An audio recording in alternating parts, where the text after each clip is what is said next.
Shalom, puji Tuhan. Senang sekali boleh bertemu saudara melalui suara gembala. Saudara dikasih Tuhan, minggu ini kita akan merayakan 2 hari raya yang luar biasa bagi orang Kristen. Yang pertama adalah Jumat Agung, dan yang kedua adalah Hari Raya Paskah. Nah, pada kesempatan ini saya mau share beberapa hal yang perlu kita ketahui sehubungan dengan Jumat Agung dan Paskah ini. Saudara, memang ini dua hal ini tidak bisa dipisahkan. Jumat Agung dan Paskah. Paskah tidak bisa terjadi tanpa Jumat Agung. Itu ya. Begitu juga Jumat Agung tidak ada artinya tanpa Paskah. Ya, gitu ya saudara ya. Nah, apa yang bisa kita pelajari supaya jangan terjadi begini saudara. Kita bertahun-tahun merayakan Jumat Agung, merayakan Paskah, tapi kita tidak tahu respon yang benar itu seperti apa waktu kita merayakan Jumat Agung dan Paskah. Jangan hari Jumat Agung, hari Paskah lewat begitu saja dan tidak terjadi sesuatu dalam hidup kita. Nah, oleh karena itu saya mau share ya saudara.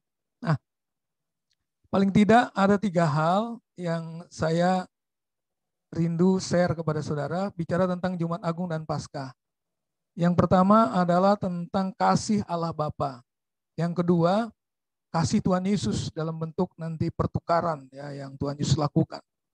Lalu kemudian, nah ini yang penting, yang ketiga, respon kita. Begitu. Ini paling menentukan nanti respon kita ya. Setelah kita mengetahui tentang kasih Allah Bapa, kasih Tuhan Yesus dan pertukaran yang Tuhan Yesus lakukan. Baik, saya mulai dengan yang pertama, kasih Allah Bapa. Kita tahu ayatnya yang sangat terkenal, ya, saudara. Ini dia Yohanes 3 ayat 16. Saya percaya saudara semua sudah hafal. Ya, ini ayat luar biasa.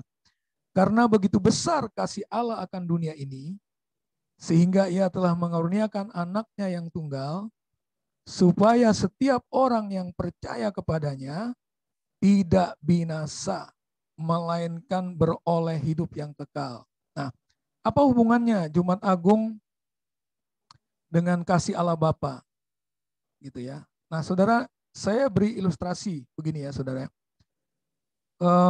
Ada seorang yang namanya John Griffith. Dia hidup pada tahun 1937. Dia adalah seorang yang bekerja sebagai pengendali jembatan untuk lewatnya kereta api di Sungai Mississippi, Amerika Serikat. Nah, dia punya seorang anak laki-laki, anak satu-satunya, yang kira-kira umurnya 8 sampai 9 tahun begitu saudara ya.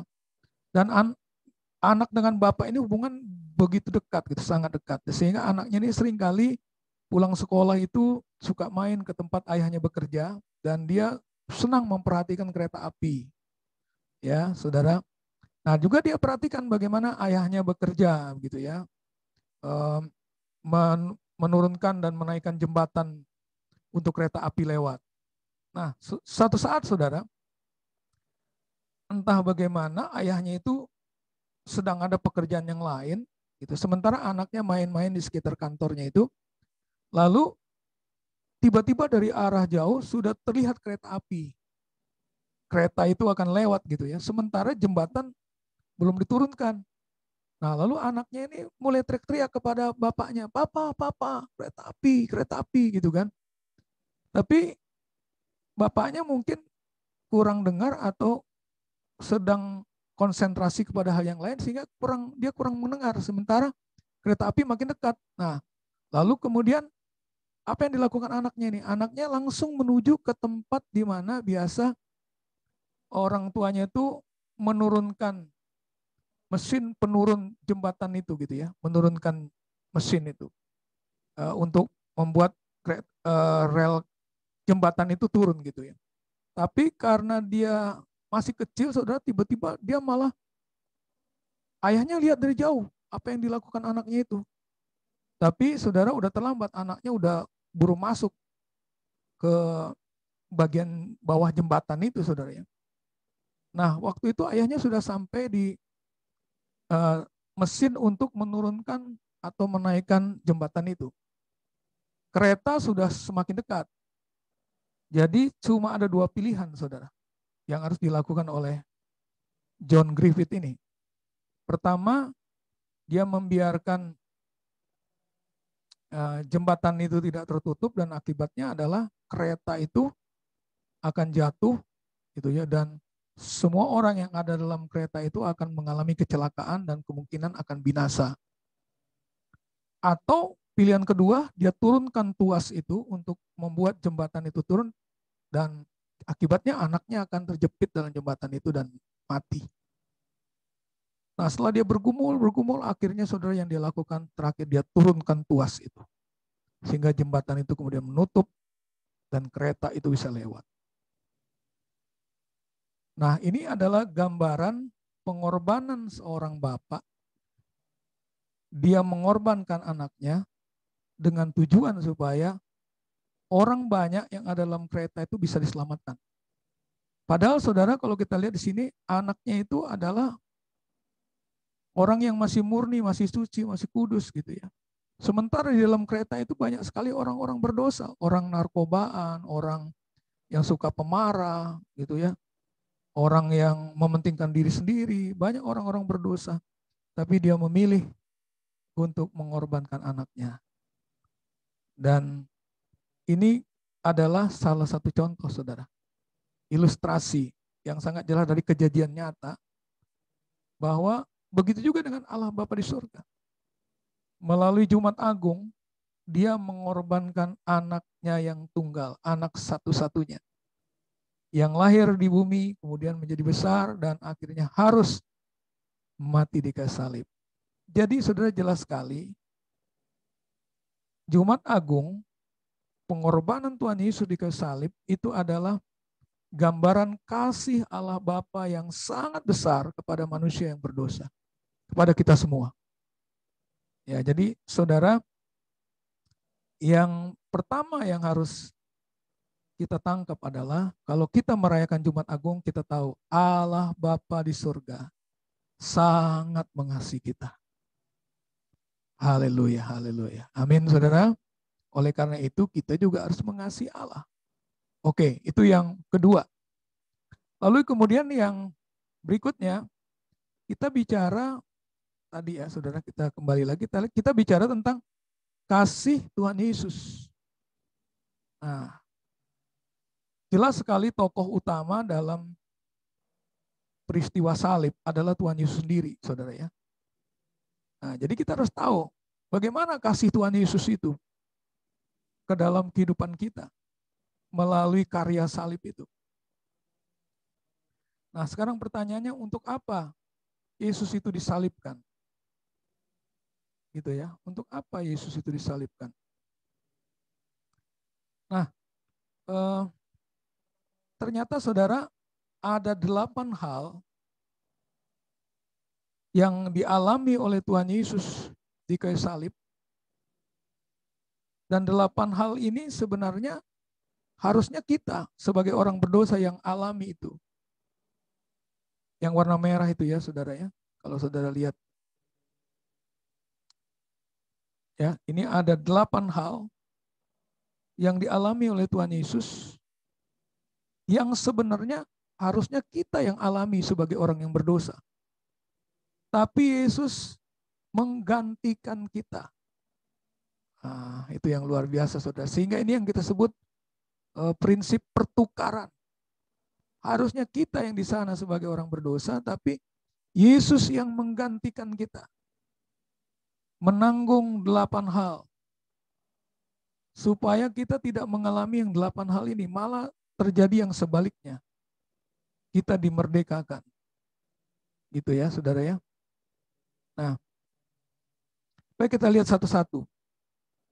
Yang pertama, Yesus mengalami hukuman. Yesus menanggung hukuman melalui salib itu supaya kita yang harusnya dihukum, kita ditebus, kita jadi merdeka, akan dilepaskan dari hukuman dosa. Oh, luar biasa. Amin, saudara. Yang kedua, Yesus menanggung kesakitan dan kemudian tubuhnya tercabik-cabik luar biasa. Dia mengalami kesakitan. Oh, yang luar biasa. Supaya oleh bilur-bilurnya kita disembuhkan. Supaya kita mengalami kesembuhan. Luar biasa. Yang ketiga, dia tuh sebenarnya saudara, Pilatus juga bingung ya memeriksa dia. Karena dia nggak ada salahnya. Tapi dipaksa menjadi bersalah. Supaya kita yang bersalah karena dosa, kita dibenarkan. Amin, saudara. Lalu Yesus juga akhirnya harus mengalami kematian di kayu salib itu. Mengalami maut.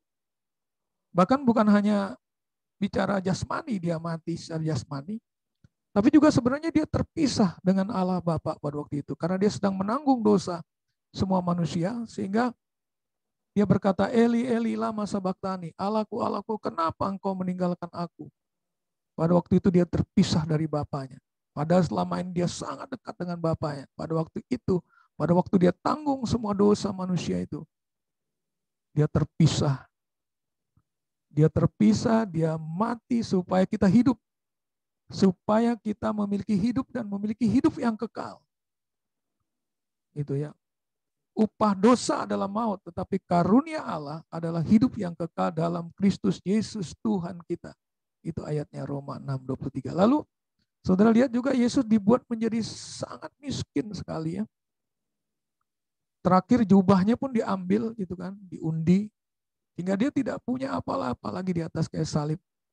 Supaya kita menjadi kaya.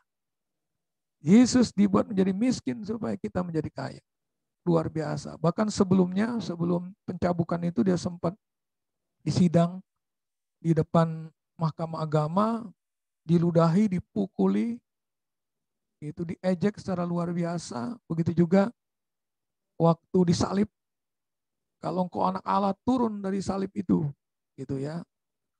Wah, dipermalukan luar biasa. Supaya apa, saudara? Supaya kita dimuliakan. Harusnya kita yang dipermalukan sebagai orang berdosa. Terus kemudian Yesus juga mengalami penolakan. Luar biasa. Ya. Disuruh pilih Barabas atau Yesus. Mereka menolak Yesus. Bebaskan Barabas, kata mereka. Gitu saudara. Mereka, ya, Yesus mengalami penolakan. Supaya kita mengalami penerimaan. Dan yang terakhir, Yesus menerima kutuk. Karena dikatakan firman Tuhan, terkutuklah orang yang digantung di atas kayu salib.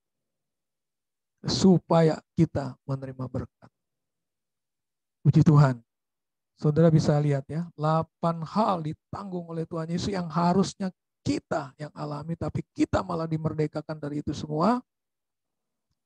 Yesus menanggung itu semua, menggantikan kita. Inilah yang disebut prinsip pertukaran itu. Ditukar jadinya saudara, harusnya kita jadi Yesus. Wow, luar biasa kasih Tuhan Yesus bagi kita semua. Sebenarnya dia bisa menolak itu, tapi dia nggak mau. Dia mengasihi kita. Dia mengasihi saya, dia mengasihi saudara semua. Puji Tuhan, Tuhan Yesus sangat baik. Lalu setelah mengetahui ini semua, kasih Allah Bapa yang begitu luar biasa, mengorbankan anaknya, kasih Yesus juga yang begitu luar biasa, mengalami penderitaan, menanggung itu semua. Begitu luar biasa kasihnya. Lalu bagaimana respon kita? Nah, baik, kita lihat saudara. Paling tidak ada 3 respon yang harus terjadi dalam hidup kita. Ya, yang pertama saudara, jadikan Ia, Yesus, itu sebagai Tuhan dalam hidup kita. Nah, kita lihat ayatnya. Roma 14 ayat 9. Sebab untuk itulah Kristus telah mati dan hidup kembali, supaya Ia menjadi Tuhan. Nah, perhatikan saudara yang warna hijau, supaya Ia menjadi Tuhan, baik atas orang-orang mati maupun atas orang-orang hidup. Jadi respon kita sesuai dengan yang firman Tuhan ajarkan kepada kita. Waktu kita mensikapi Jumat Agung dan Paskah, Jadikan Yesus itu Tuhan dalam hidup kita. Jadikan Ia Tuhan dalam hidup kita. Tuhan itu artinya penguasa yang tunggal. Mungkin bagi orang-orang Kristen sangat mudah ya mengucapkannya, gitu ya saudara. Ya, saya percaya Yesus adalah Tuhan dan Yesus adalah Tuhanku, gitu kan. Orang akan dengan mudah berkata seperti itu. Tapi sebenarnya tahu nggak saudara, artinya Tuhan itu, kurios dalam bahasa Yunani, itu artinya penguasa tunggal. Jadi kalau kita berkata bahwa Yesus adalah Tuhan kita, berarti dia yang berkuasa atas kita. Dia yang mengatur hidup kita. Semua yang harus kita lakukan, yang harus kita buat, yang harus kita pikirkan, itu semua harus kita mau diatur oleh Tuhan Yesus. Bagaimana Tuhan Yesus mengatur kita? Ya, melalui firman Tuhan sudah jelas. Itu yang pertama ya. Melalui firman Tuhan. Melalui hamba-hamba Tuhan yang dipercayakan, ditaruh di atas kita, memiliki otoritas di atas kita. Gembala kita, gembala kul kita. Itu ya saudara ya. Nah, melalui Roh Kudus. Itu kan saudara ya. Melalui Roh Kudus. Tuhan mengatur hidup kita. Nah sekarang pertanyaannya, benarkah Yesus itu Tuhan dalam hidup saudara? Artinya kalau yes, jawab saudara. Maka saudara mau diatur. Menyesuaikan dengan firman Tuhan. Saya ambil contoh aja begini, kasus begini ya. Firman Allah berkata, janganlah kita menjauhkan diri dari pertemuan-pertemuan ibadah yang biasa seperti yang biasa dilakukan oleh orang-orang yang tidak percaya. Tetapi marilah kita melakukannya dengan setia menjelang hari Tuhan yang mendekat. Itu kan firman Tuhan yang mengajar kita, menuntut kita untuk beribadah. Nah sekarang buktinya apa saudara? Lihat, banyak orang Kristen mengabaikan undangan-undangan ibadah. Ada undangan ibadah melalui WA, melalui telepon. Ada ibadah nih, ada undangan ibadah nih saudara. Yang jelas-jelas itu kehendak Tuhan, perintah Tuhan, kita nggak mau hadir. Nah itu tanda tanya, benar nggak? Yesus itu adalah Tuhan kita. Tanpa sadar sebenarnya, kita mengaku Yesus, Yesus Tuhan. Tapi dalam pelaksanaan, banyak kali kita menyangkali dia sebagai Tuhan kita. Kita lebih mementingkan kepentingan kita sendiri, kepentingan keluarga, atau hal-hal yang lain. Sehingga kita mengabaikan keinginan Tuhan. Padahal kalau Yesus adalah Tuhan, keinginannya, perintahnya, ajarannya, itu yang nomor satu harus kita lakukan. Amin saudara. Ya, jadi mari kita jadikan Yesus itu Tuhan dalam hidup kita. Bukan teori, tapi praktek. Mulai dari sekarang, kita sesuaikan hidup kita dengan perintah-perintah Tuhan, ajaran-ajaran Tuhan, dengan khotbah-khotbah gembala kita, dengan arahan-arahan dari pemimpin rohani kita. Yang kita tahu mereka ditaruh dengan otoritas daripada Allah. Amin saudara. Dan terutama juga yang pasti adalah dari firman Tuhan yang kita baca setiap hari. Gitu ya. Ya, haleluya. Oke. Itu yang pertama. Nah, yang kedua, apalagi yang harus kita lakukan, respon kita. Kita harus hidup intim dengan Tuhan. Nah, kita lihat lagi ayatnya. 1 Tesalonika 5 ayat 10. Yang sudah mati untuk kita, maksudnya Yesus sudah mati untuk kita, supaya entah kita berjaga-jaga, entah kita tidur, kita hidup bersama-sama dengan Dia. Nah, ini artinya saudara, hidup bersama-sama dengan Tuhan itu artinya kita intim dengan Tuhan. Bahkan Mazmur 91 mengatakan itu melekat. Atau ayat firman Tuhan mengatakan tinggal di dalam Tuhan. Nah, ini bicara hidup yang intim dengan Tuhan. Saya pernah sampaikan khotbah ini melalui KTM 2 sesi. Ya, tolong saudara lihat lagi, buka lagi itu ya, masuk di channel YouTube GBI Cilegon Kota. Lalu saudara cari tentang intim dengan Tuhan. Dan saudara dengarkan lagi khotbah itu. Setelah saudara mengerti, mulai praktekkan.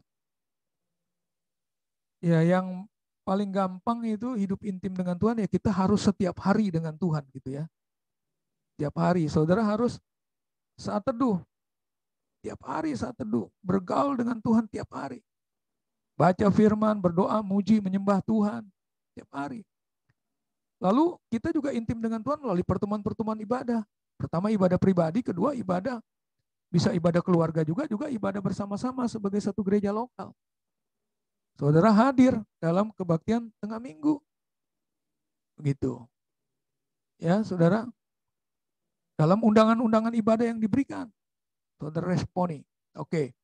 Yang berikutnya, yang ketiga, apa itu yang ketiga? Yang ketiga adalah melepaskan diri dari cara hidup yang lama. Nah, kita lihat ayatnya. Lihat ayatnya, saudara. Kita lihat ayatnya. Titus pasal 2 ayat 14. Yang telah menyerahkan dirinya bagi kita. Nah, itu maksudnya Yesus itu. Untuk membebaskan kita dari segala kejahatan.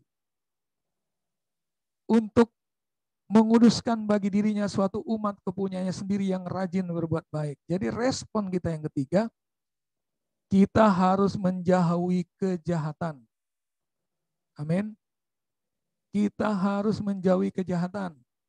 Melepaskan diri dari cara hidup yang lama. Mematikan kedagingan kita. Gitu saudara. Atau istilah kerennya hidup kudus. Kita harus mau dikuduskan terus.